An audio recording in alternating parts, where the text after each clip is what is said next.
ครับ โอเค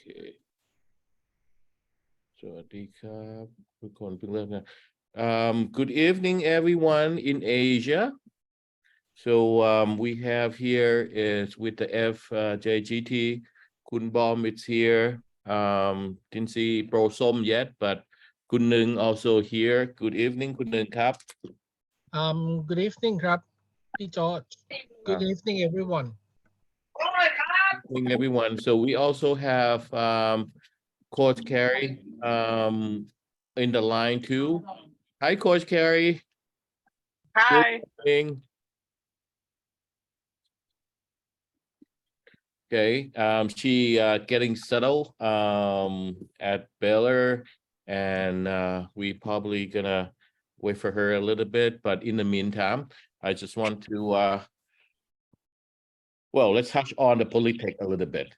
I hope everyone and your parents went to make your duty yesterday in Thailand, and don't know the official result yet. I don't know. Last night I just saw it before I went to bed. I'm in Vegas right now for NCAA regional, but it seemed like we're gonna have a new thing going on in Thailand. right. So it's don't know it's a good thing as a bad thing, but people choice, right? We all voted. Right. Let's see what happened, but want to wish everybody good luck, and hopefully new things coming. So now let's talk about golf. So this is exciting time in college golf in America right now, especially this week and next week. Okay. So as you may know, college golf, they play the whole year. Most of the time they play around 10 tournaments in the season for every university, regardless if you are in Division 1, Division 2, Division 3. So you play 10, and then they call postseason, which is going to be regional, the conference championship, the regional championship, and then the national championship. So, for example, like today, we have Coach Carey from Baylor University. It's currently ranked number 12 in the nation in NCAA Division 1, right? She's always there, top 5, top 10, all those stuff all year along that she's been there. So out of there's around 240 or 280, let's say 280 Division 1 school. For the postseason, the regional, now they're gonna down to 80 schools.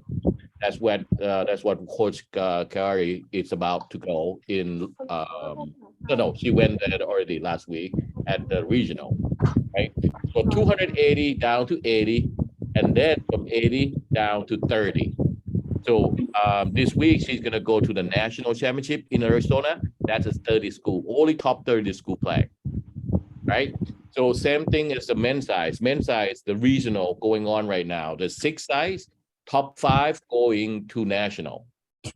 So right now it's about 80 something school, and then it's gonna go down to 30 by 2 days from now. So that's why exciting time now here in college golf, right? So if everybody listen to on the Zoom, I assume that you are interested to come to play college golf here. All right. So I want to share that experience with you. With that, we're gonna get on our program today. So my name is George Tanakon Duomani. I'm a CEO of the agency College Recruit, and with me it's my sister, Kun Manipon Duomani. She's in charge of all our advisory business in Asia, and she's located in Thailand, Bangkok, Thailand. So a lot of you already saw her. And we have the privilege partnership with FJGT.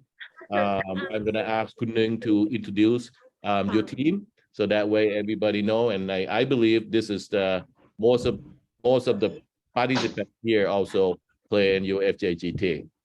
Right? Yes. Kun Ning? Hi. Let me interrupt a little bit. All participants, please mute yourself. Otherwise, so the noise will not, disturb. And Josh, can you ask me to be co-host? I'm just in the new notebook. Okay. Okay, thank you. All right, Kun Ning Kap, may I ask you to say a few words and make our Zoom call started? Sure. It's honor and privilege being here in this meeting today. My name is Nung. I am one of the co-founder of the FJGT, which is Junior Golf, Future Junior Golf Thailand. We are specialized in hosting junior golf in Thailand for 4 years now. We have started with just only a couple of tournaments, but right now we have approximately 8 to 10 tournaments a year, which mainly heavily on the during school holidays so that the junior have the opportunity to practice and compete at the same time. Our role is very simple, is to support the growth and providing the opportunity for the junior players here in Thailand by working with P. George and AR in order to further their education and create more opportunity for them to learn in the US at the same time, also playing in the US as the college player, and hopefully that they can further their life with golf in the US after this. Great, wonderful. Thank you for partnership. We've been with us 6 months, I guess. So this is our 4th, I think, the conference, right? Right. So this is a fourth conference. They call Power 5 conference. This is the way we decided, to bring this along, is that we want to inform you that's the big Power 5 conference here in US. Each conferences normally have between 10 to 14 university. They call conference. The Power 5 that we host a webinar was, I would say, ACC, Big 10, I guess, SEC, and I not remember another one. Anyway, but today we talk about Big 12, right? Right. Yeah. So only one more to go. Okay. So Coach Carey, are you okay? You settled? I'm close. You're close. Okay, not a problem. All right. So hey, good morning. Hey. Light in the first of all, congratulations. Make it through the national this week coming up. So I saw your season has been great. You won a few tournaments, and always, most of the time finish like top 3, top 5. Great season. Congratulations, Coach. Thank you. Okay. So I know you, you getting ready, and we'll travel tomorrow, and the team probably have last practice today. Well, thanks for your time to joining us today and talk about college golf. Of course, before you arrive for the camp at the end of the month. So, which is a good thing. With that, Kun Ning, I'm gonna ask Kun Ning to help, facilitate this Zoom, because this is all his member FJGT tournaments. Kun Ning Kap, could you please go ahead? Okay, sure. Good morning, Coach Kali. Greeting from Thailand. Sawasdee ka. Oh, impressive. Well, we have listed some of the questions from our junior and also parents. I will be going through some of the questions. If it's not clear, let me know. And we'll start with the difference between junior golf and the college golf. What is the main difference apart from making good score there? I think there's 2 main differences, and one of them is obviously the team component that we have. You go from playing as an individual to then being on a college team that actually travels 5 girls, and you count 4 scores each day. So the team component is a little bit different, and that's how you win trophies. That's how you win the fun stuff. It's actually by your team score. So that's one of the major differences. Again, you have teammates, so it's a little bit different because a lot of golfers are usually used to doing things on their own. And so now there's this team kind of umbrella that allows you to have people that push you. It also allows you to have, friends and someone to go practice with, and then someone to compete against always. So it's a little bit different in that aspect. And then the other part of it is honestly, we play, a little bit longer on the golf course when you're looking at some of those types of things. And again, you're going to see the top players in the world every week. And it's just kind of a different feel. It's a different kind of notion to it.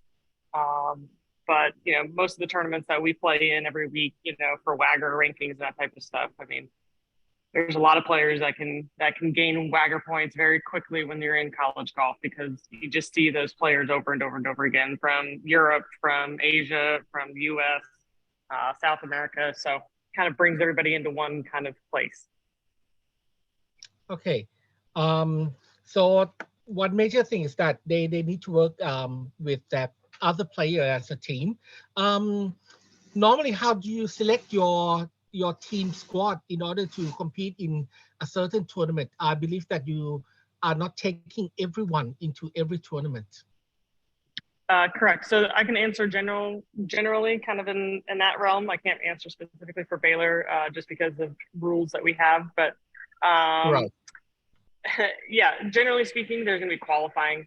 And what I mean by qualifying is you would put the entire team out on the same golf course on the same day, and you'd play maybe a set number of rounds, and then the low, maybe all five, maybe the low five are actually going to qualify to go. Or some coaches do it differently, where maybe they're only playing for one and they're going to pick the rest of their team just by what they see or previous experience or something like that. But normally speaking, all of us have qualifying at least in the beginning of the season, and then sometime towards the end, maybe they're just picking the team because they know. So, right. How many tournament approximately they are expected to play? For us in college? Yeah. Yeah. So we have two different seasons. So we actually have a fall season and a spring season. So our fall season usually will have about 4 tournaments, somewhere around there, maybe plus or minus 1. And then our spring season is really our championship segment. And in that segment, you can expect to play probably about 7 to 9 tournaments. Usually we average 2 a month. Some of them scheduled a little bit differently with spring break. We have a week at most universities. They have a week probably in March where they actually have the entire week off. So some schools take advantage of that. Some schools give the whole week off to their players. It varies by year, but yeah, usually it's about 2 a month. Right. So that is not so minimal, but it's quite substantial number of tournaments. How are the team player or the student in your team doing with time management, because they have to be responsible for practicing, competing, and also with their academic result at the same time? Yeah, it's a lot. And I think what's great about being, in the college realm and being a part of athletics, usually speaking, in athletics, they have a lot of academic help. They also have a lot of help just in general on whether it be from like a nutritionist standpoint, whether it be from a physical therapy kind of standpoint, or from, just a conditioning and strength training standpoint. You have a lot of help and a lot of people that are surrounding you. And again, the amount of academic support that most of us have, like George said, at the Power 5 level is quite substantial. The one thing I can say about Baylor, because it's academic related, is the fact that, like, we have something like over 200 tutors, and those are just people that would help you in your classes.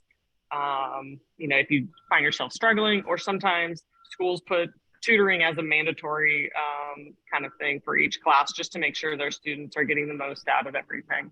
So a lot of support and a lot of people that help you kind of figure out how to manage those, tests and qualifying and trying to have a little bit of a social life.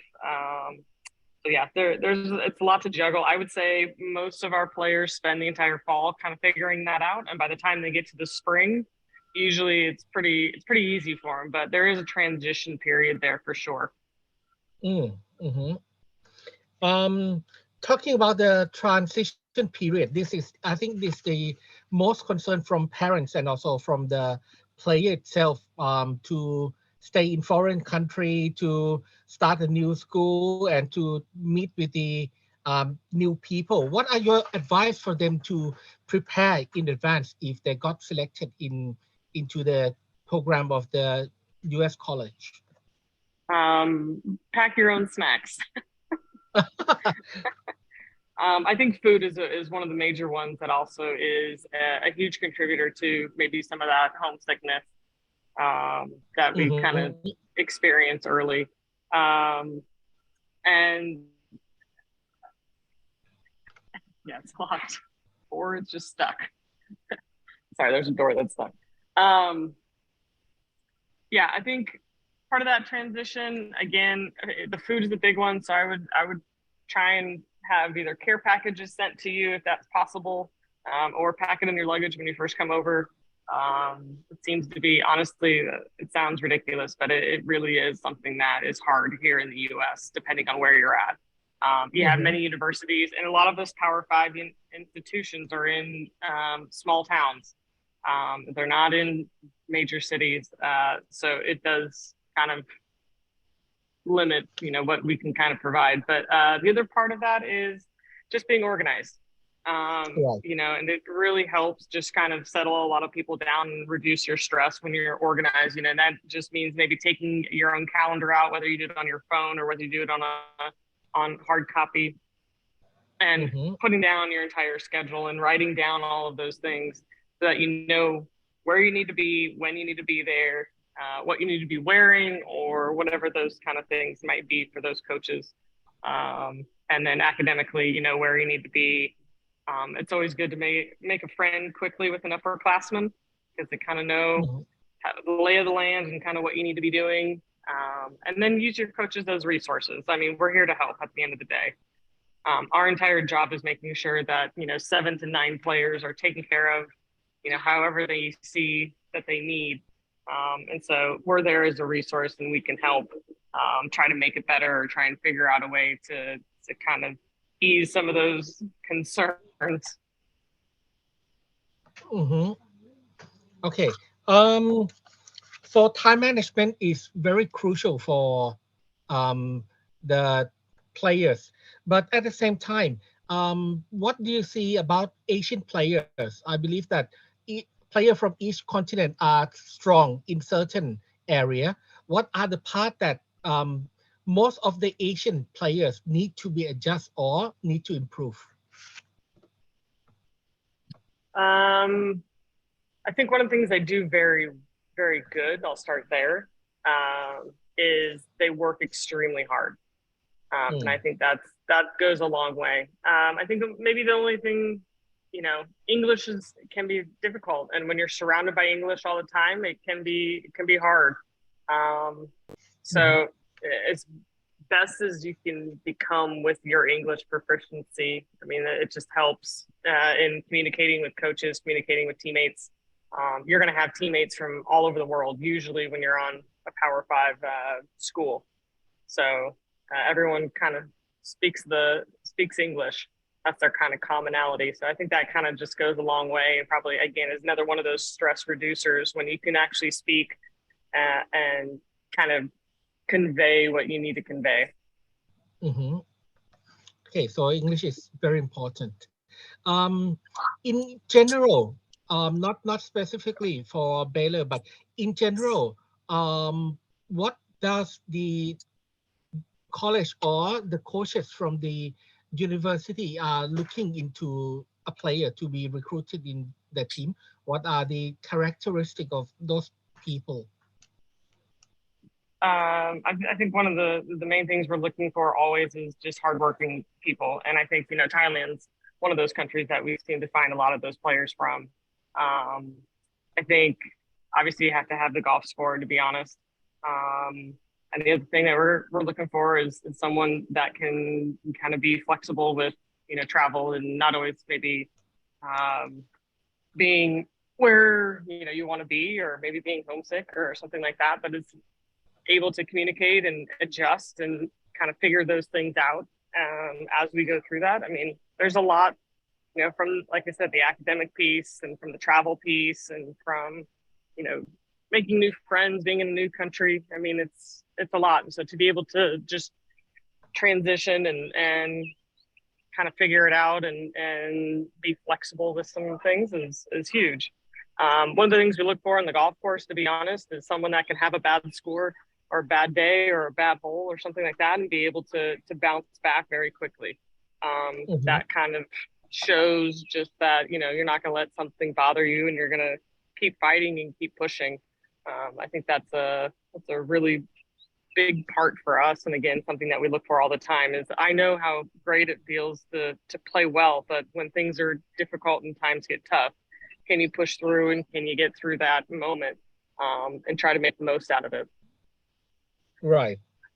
Your recommendation for the junior player, they always want to go to the best university, but sometimes it might not match them. What the player should see, or what should they consider when applying to a certain college level? Yeah, I think being able to play right away is kind of the main thing. I mean, you get not a whole lot out of your college experience if you're not playing in tournaments. And that's something that can be hard, I think, for a lot of people to kind of be okay with. Is maybe it's not Power 5, maybe it's another Division I school, or maybe it's Division II or Division III. But if you're playing in every lineup for 4 years, that experience is what's going to carry you over if your goal is LPGA Tour or LET Tour or wherever that might be on a professional stage. Your experience is what comes and helps you, not necessarily just being on the team and being the number 6 player. It's going to be getting into the lineups and playing and experiencing the travel part, experiencing good rounds, bad rounds. That is ultimately the goal, is to have experience when you turn pro that you can kind of lean into. So again, finding some place you can actually be in the lineup and not just fighting to be in the lineup, I think is probably the best advice I can give somebody. And that requires you to be realistic of where you're at. Right. Thank you. I think what are the different roles between the coach and also the assistant coach? Some of the parents have started establishing their relationship, but they don't know whether what are the assistant coach exactly do and what are the head coach doing. So what are the two differences? Most of the assistants or associate head coaches are doing a lot of the recruiting. They're doing a lot of the initial conversations. They're doing a lot of the travel kind of organization stuff. They're doing a lot of the, a lot of the clothes ordering, a lot of the behind the scenes kind of stuff that takes place just to get everybody, kind of looking the same way, having their golf bags, having head covers, alignment sticks, having all that kind of other stuff. Everything has to get ordered, and usually that would be the assistant that's kind of doing some of those things.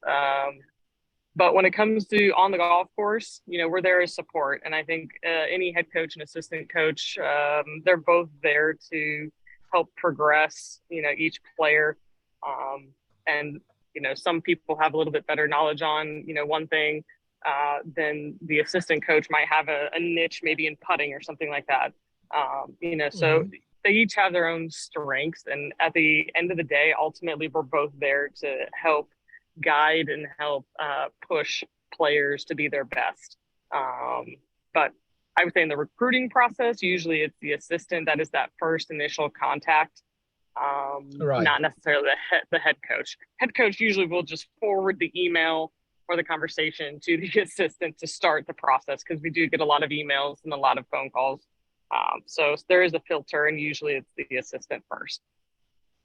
Okay, that would be very good to know. I will be opening the floor for our member here tonight for certain question before we wouldn't bother you with further time. So guys, if you want to ask anything to Coach Kali, just raise your hand in our chat room and then introduce yourself and ask the question.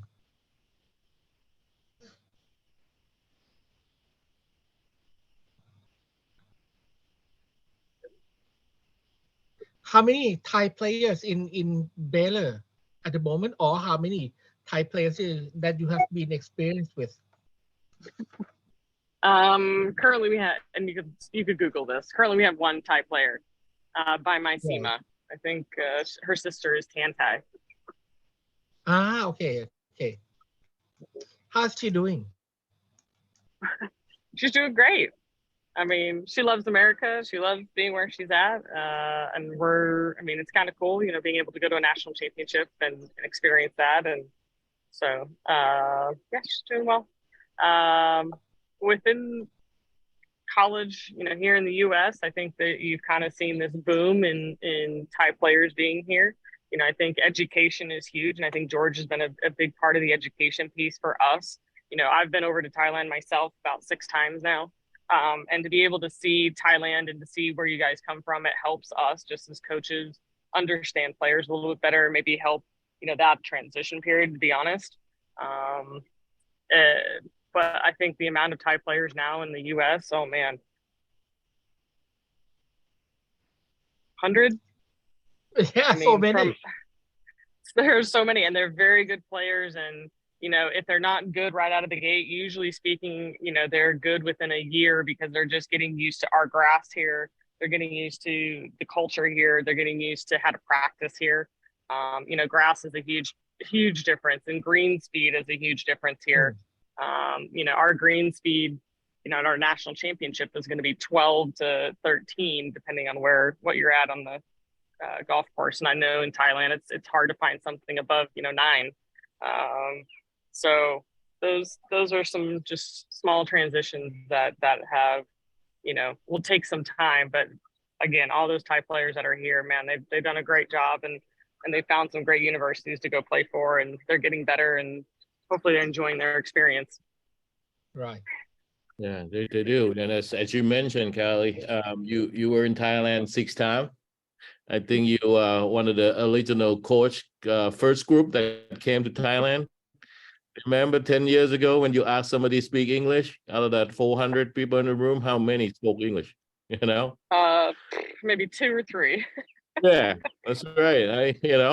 That's what happened. As you mentioned about the education part, is that I think we have to thank you. You were out there 10 years ago when nobody recruited student athlete from Thailand.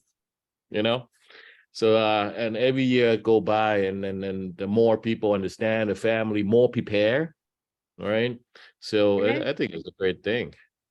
Thank you. It's been incredible, to be honest. Every year that I've gone back, it's been better and better and better. And so thank you for what you've done, because I think you've opened up some doors to some players that they wouldn't have had before. No, thank you. I literally have to beg you. Remember when you were at San Diego State? 10 years ago, no coaches want to come to Thailand. Yeah. Now we're all signing up. Well, we're looking forward to see you, at the end of the month, and hopefully with a big title. I hope so. Yeah. Trophies. We like trophies. Good. So, all right. Anybody who have question, please raise your hand, and we can call your name, and see how it go. Nobody? Hi, Carrie. This is Mani. I'm looking forward to seeing you on June, the 3rd and the 4th. And yeah. I think many of kids here, they are coming to the camp, and they're looking forward to have fun and enjoy the time with you. So maybe you may tell them a little bit what the camp will do for our kids. They thought maybe like the serious camp, like lots of pressure and everything. So it's not like that. No. I think one of the biggest things is just trying to understand, Thai culture, and that's something that we need to do a better job of, to be honest. So we're there just to experience and to get to know you guys better. The other part of that is being able to see, and help grow Thailand's golf, from an American perspective, from a college perspective, and how we can help. But what to expect? I mean, yeah, try not to get nervous. We're there just to try and help. That's it. And the best way you can help yourself is to, just go out and have fun and enjoy what you're doing. And good things can happen. Good. Looking forward to see you in early next month then. Yeah. Okay, Orchid just joined. Orchid, do you have any question for Coach? Have this university what is schedule for your university, Coach?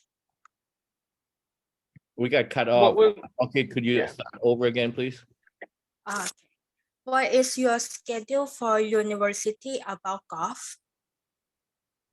So it depends on the university and the coach, but from a typical schedule standpoint, when we're in season, and then that would be fall and spring, we go out of season technically in like November. But in season, you guys would be required to practice or play for 20 hours. And how that's kind of divvied up is kind of, NCAA kind of rules and regulations, but you could expect to play probably 2 to 3 times, maybe 4 times a week, to play actual 18-hole rounds. The other things that you would be required to do would be, there's usually a set practice where, the coach might just do all short game one day. So you're going to do wedges from inside 100 yards. You could do a whole bunch of drills that way. You could do putting drills, and, usually we'll practice anywhere from 2 to 4 hours a day. 4 hours is our max that we can do every day, because we do realize you do have academics, you have other things that you need to be doing. So on a typical week, like I said, it's a 20-hour kind of maximum that's required of you. If you want to be better, obviously, it's probably a little bit more than that. And then when you have a tournament week, usually a tournament week, we would leave the day before the practice round. So, and most of our tournaments are 3-day tournaments. So you play 18, 18, 18, and then you have a practice round on the front end of that. So you play 4 days in a row, and then you would leave the day before that, and you would travel back after the final round. So you're gone anywhere from 5, maybe 6 days, depending on travel and schedule. But definitely 5 days, usually we're gone. So it's a lot of school missed. So when you get back, usually it's a day off. But yeah, it's a lot of fun. Like I said, probably about 2 tournaments a month. So it'd be 2 in September, 2 in October, and then you'd be out of season. So you would have time to like practice and go home for Christmas, and then come back in January. And usually, like I said, February, March, April, 2 events, 2 events, 2 events. Sometimes like we had 7 events this spring. We just had some extra days. So a lot of golf. Yeah, you be prepared. A lot of golf, especially if you play in a big Power 5 school, and especially the school like Baylor, you expect to play a lot more. So, but it's a good thing. Yeah, your whacker go. Talk about whacker. Could you elaborate the difference between play with like a top school compared to play with a lower school? The difference of the tournaments and whacker especially. Yeah, so you're obviously going to get better wagger kind of points and results the more times you play against the best players in the world. Most of those better players are at a Power 5 institution. There's a few that definitely are not, which is great. They just maybe wanted a different experience. It's totally up to the individual. But yeah, every time that you go play in one of our college events for someone that's in a Power 5, you can expect a lot of points to be on the line at each event. Our national championships for women's college golf is actually, it historically has been a better tournament than ANWA when it comes to rankings and WAGR power. So if you can finish well, basically at our national championships, you're pretty much in the Augusta at that point, and you can go into any tournament that you want. Now at the lower institutions that are not Power 5, can you still get WAGR ranking? Of course, yes, especially if you're winning. If you're winning, it's taking care of a lot. But if you're not winning and you're in those kind of fields in those tournaments, it's going to be harder to jump. Doesn't mean that you can't. I think from playing in Thailand to coming here in the US, I think you're in a better position with WAGR, to be honest.